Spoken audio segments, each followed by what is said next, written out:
Jesus Cristo se tornou obediente, obediente até a morte numa cruz. Pelo que o Senhor Deus o exaltou e deu-lhe a ele um nome muito acima de outro nome. Glória e louvor, glória e louvor, glória e louvor a vós, ó Cristo.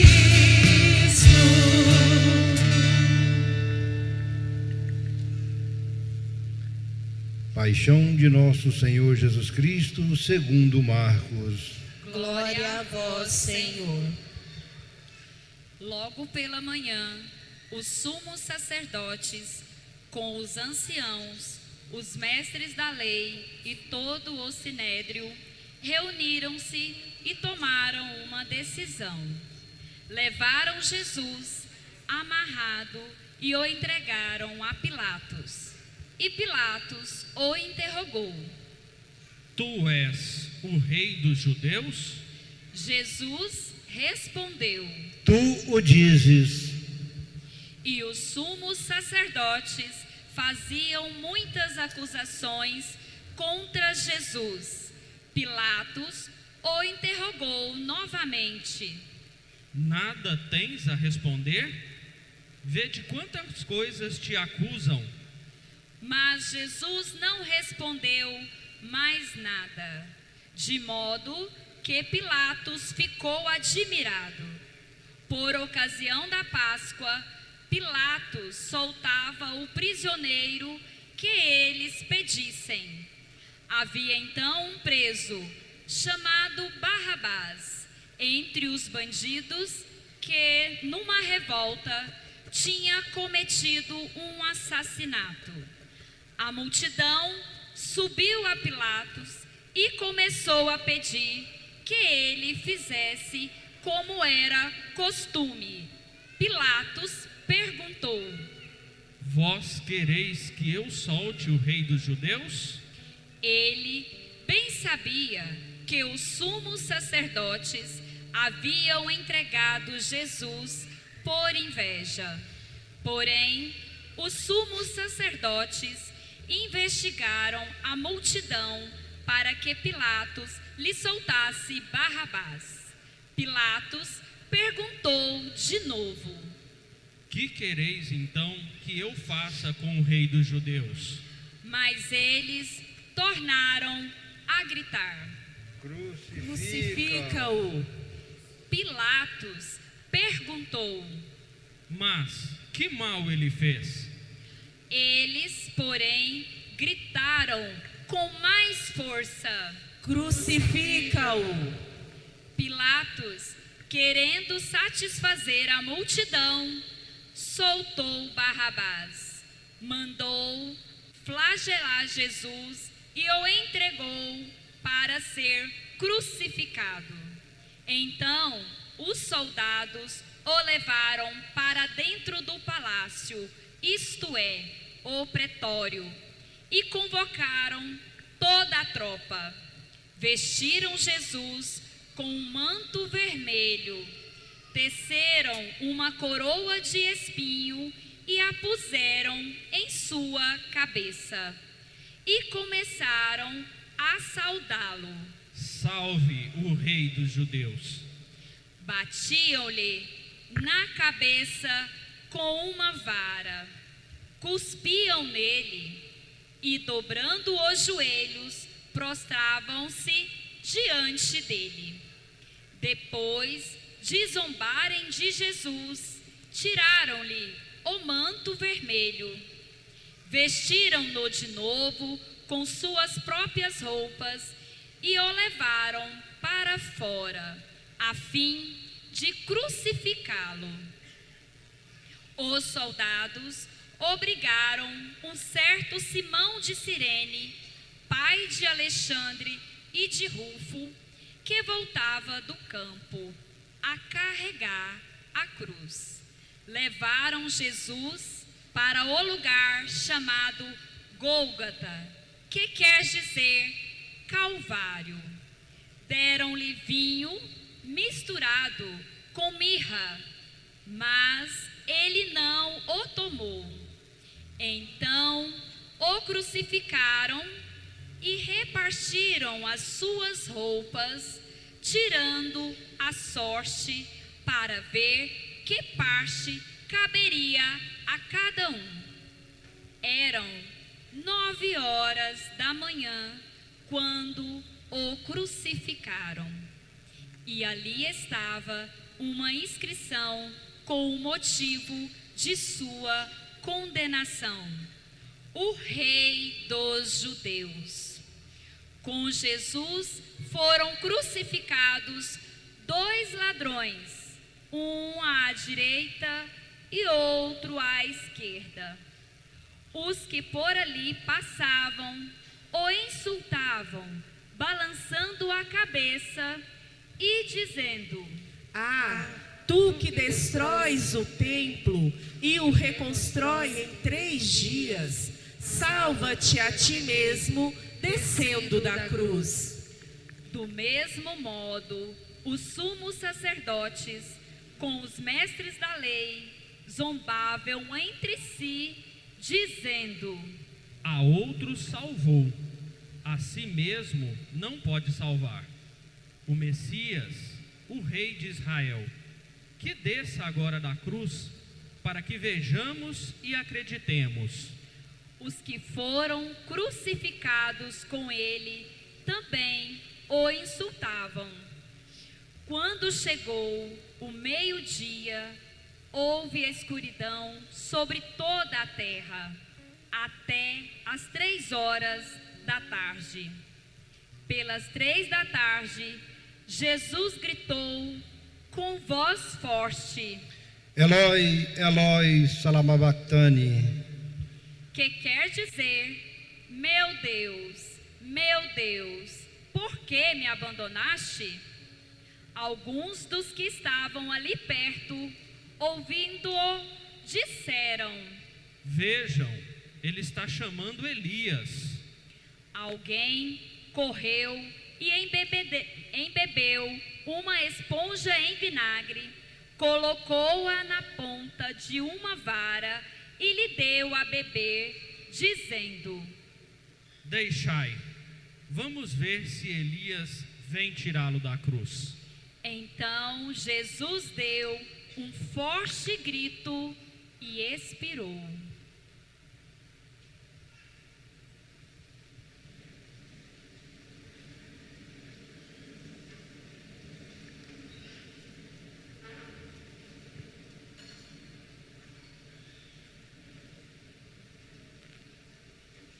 Nesse momento, a cortina do santuário rasgou-se de alto a baixo, em 2 partes, quando o oficial do exército, que estava bem em frente dele, viu como Jesus havia expirado, disse: Na verdade, este homem era filho de Deus.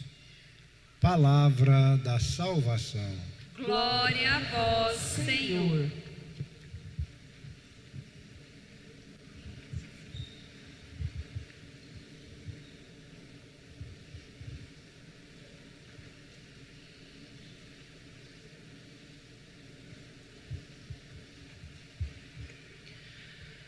Peçamos neste momento a luz do Espírito Santo a nos iluminar, para que esta palavra proclamada e agora escutada produza frutos de salvação na nossa vida.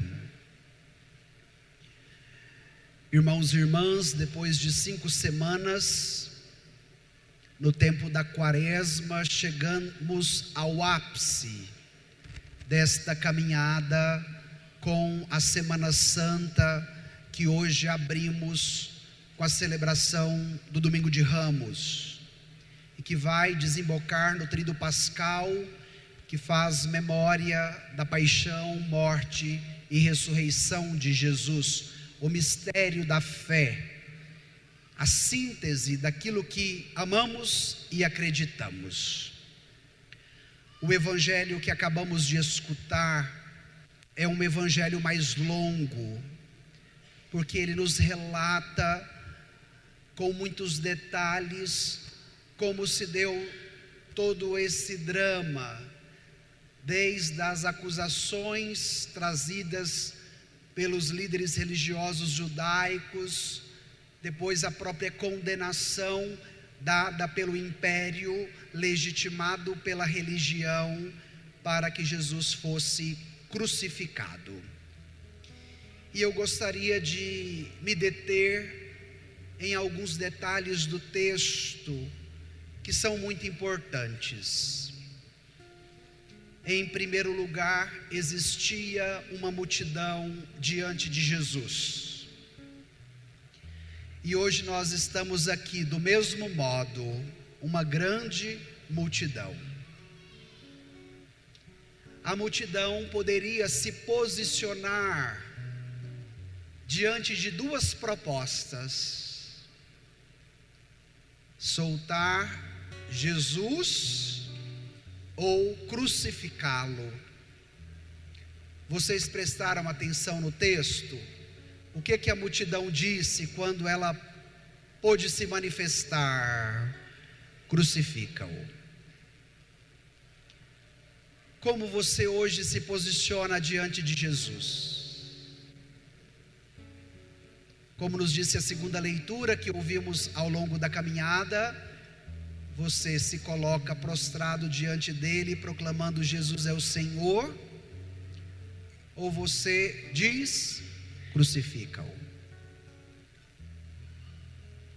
Primeiro impacto da palavra é esse, para a vida da pessoa: onde me coloco diante de Jesus? Segundo detalhe do texto,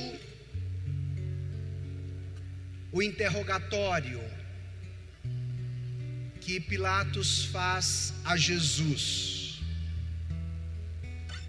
Por que Pilatos fica incerto? Porque ele, como representante do imperador romano, como a autoridade máxima do reinado romano na Palestina, ele não precisava consultar Jesus, ele não precisava dialogar com Jesus. O poder que lhe foi conferido pelo império já lhe dava a ortoga de dizer: ele deve ser condenado. Mas Pilatos toma a decisão de dialogar com Jesus. Os padres da igreja, meditando esse texto, diz que aqui reside o drama da psicologia humana da indecisão. Pilatos estava indeciso do que deveria fazer com Jesus, mas ao mesmo tempo Pilatos estava diante da verdade. No Evangelho de João, Jesus diz: eu sou a verdade, eu sou o caminho, eu sou a vida. Então, diante da indecisão, o que é capaz de esclarecê-la? A verdade. Mas Pilatos preferiu a indecisão da escuridão, do calor opulento da multidão e da inflamação das autoridades religiosas contra Jesus. Pilatos preferiu isso do que de fato conhecer a verdade, que é capaz de iluminar e de esclarecer toda a decisão. Nós também passamos por muitos momentos de indecisões na nossa vida, diante das escolhas que definem as nossas ações, diante das escolhas que nos definem como pessoa. Pilatos quis ficar na indecisão.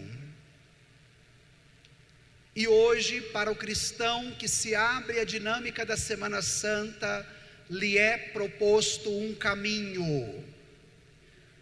Diante das suas indecisões, faça uma opção pela verdade.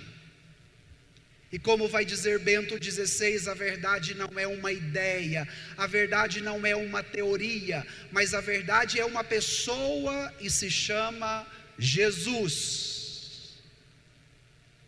Nas suas indecisões, queira a verdade, que é capaz de te esclarecer, de te iluminar e de te ajudar a tomar as decisões certas.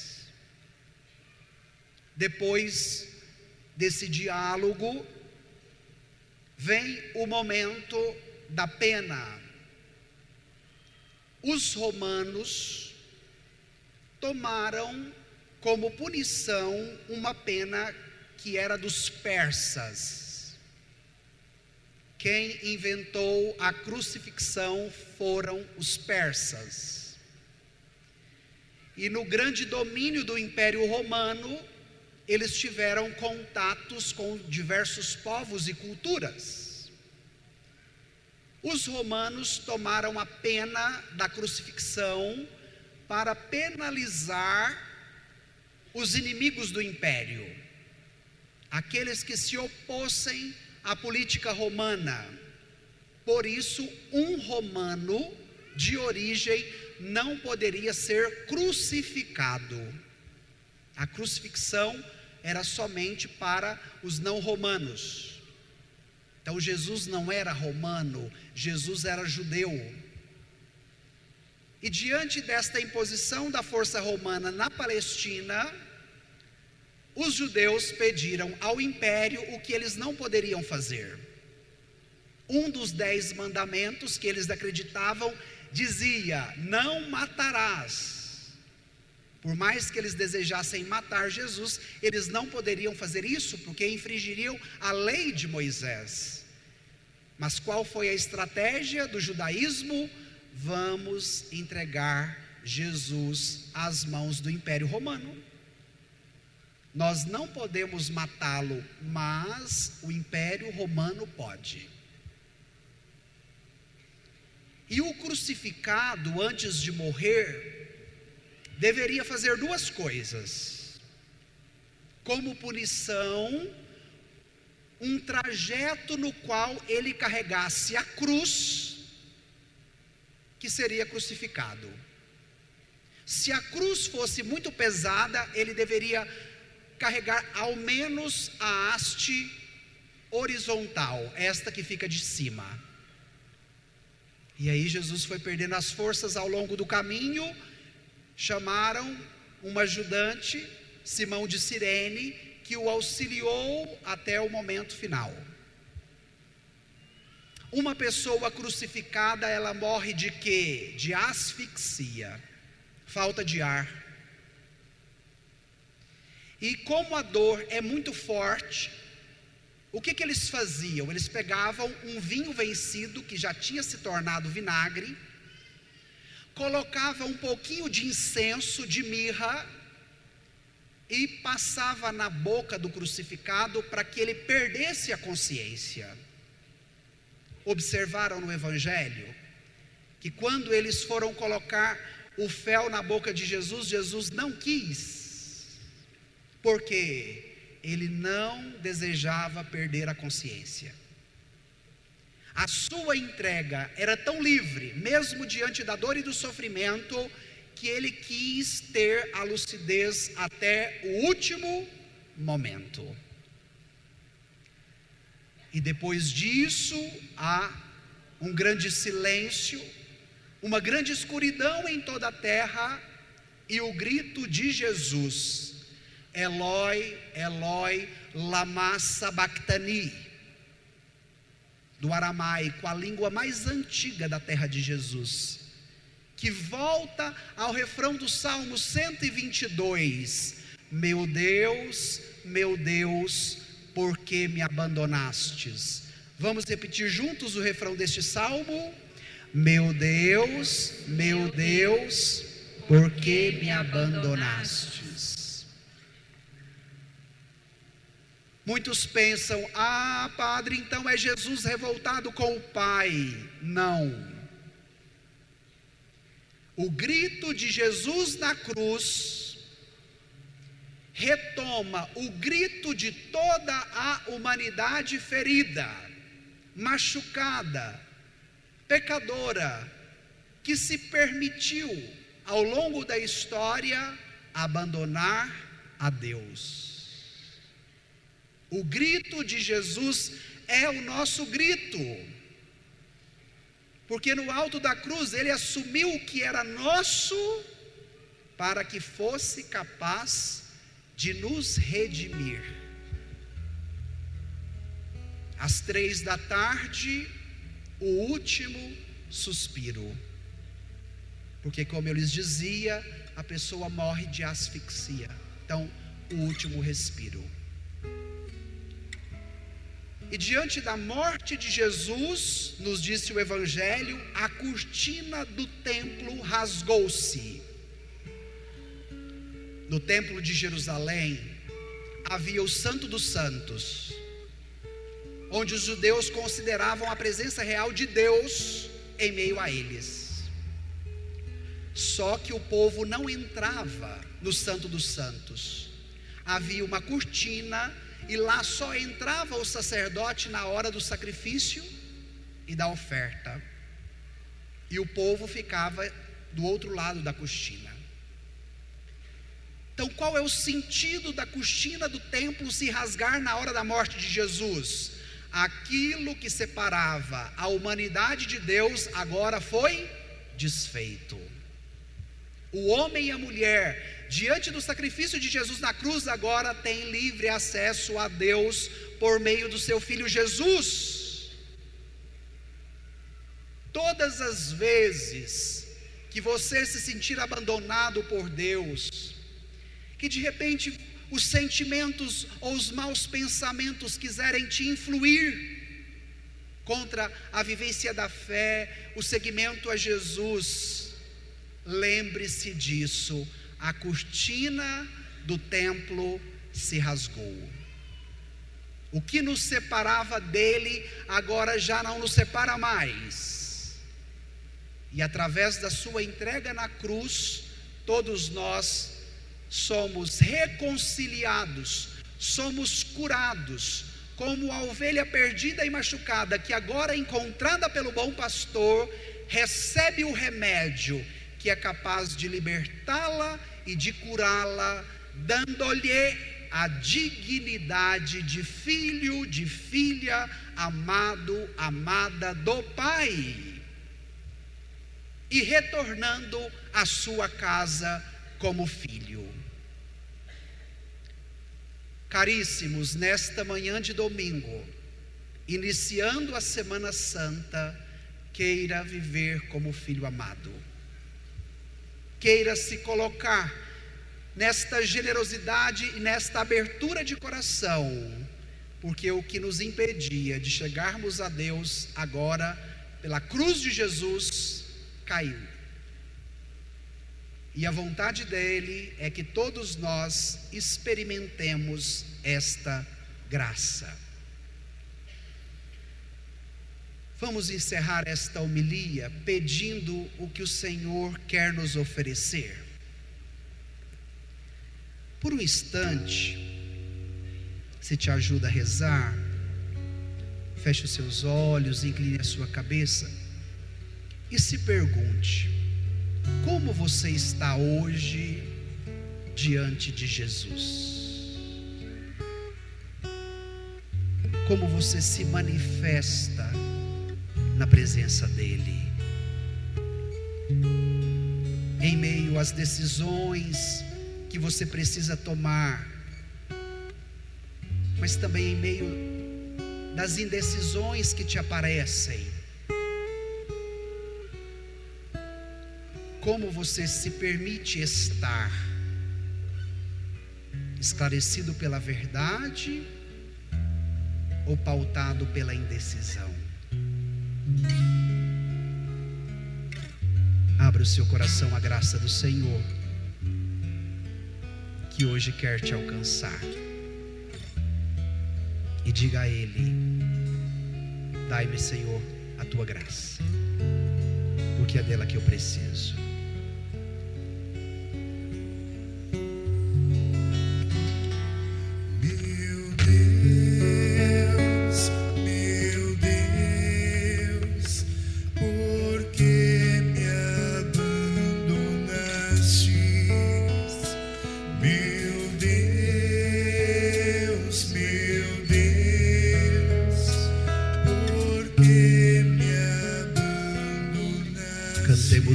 juntos, meu Deus. Meu Deus, meu Deus, por que me abandonastes? Meu Deus,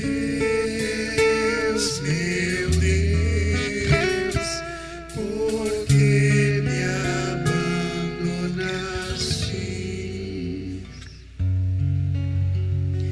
De mim todos aqueles que me veem, torcem os lábios e sacodem a cabeça.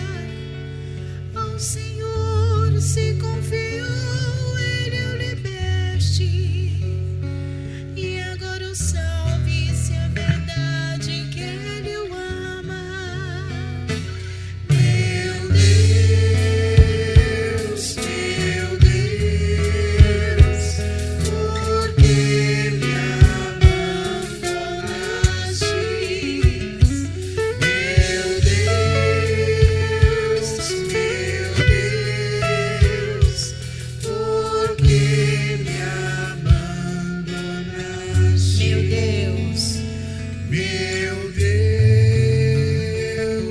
Meu Deus, por que me abandonastes?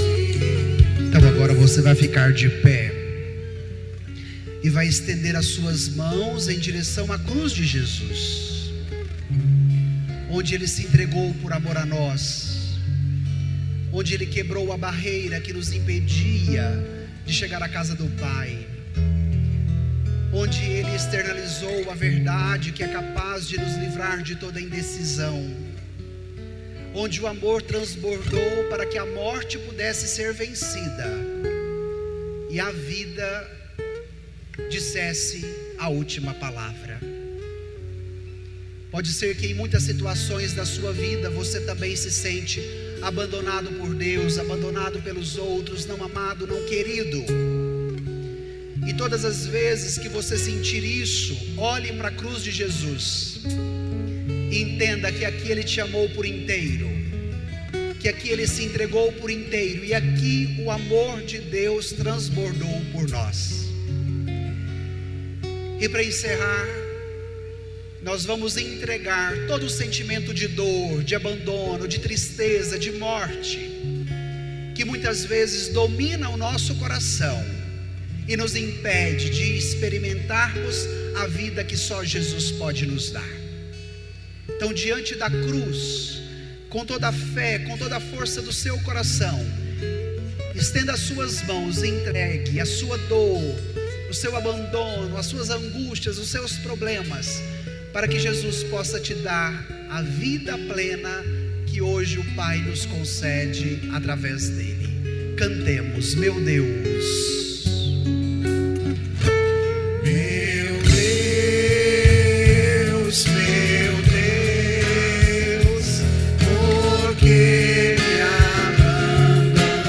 Cante com fé, igreja. Meu Deus,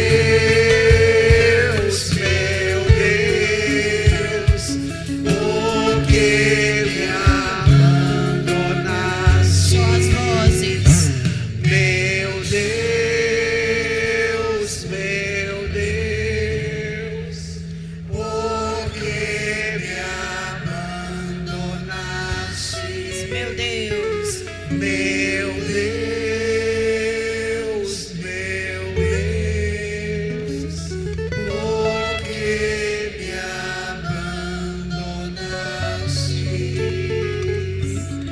creio em Deus Pai Todo-Poderoso, Criador do céu e da terra, e em Jesus Cristo, seu único Filho, nosso Senhor, que foi concebido pelo poder do Espírito Santo, nasceu da Virgem Maria, padeceu sob Pôncio Pilatos, foi crucificado, morto e sepultado, desceu à mansão dos mortos, ressuscitou ao terceiro dia, subiu aos céus, está sentado à direita de Deus Pai Todo-Poderoso, de onde há de vir a julgar os vivos e os mortos, santo, na Santa Igreja Católica, na comunhão dos santos, na remissão dos pecados, na ressurreição da carne, na vida eterna.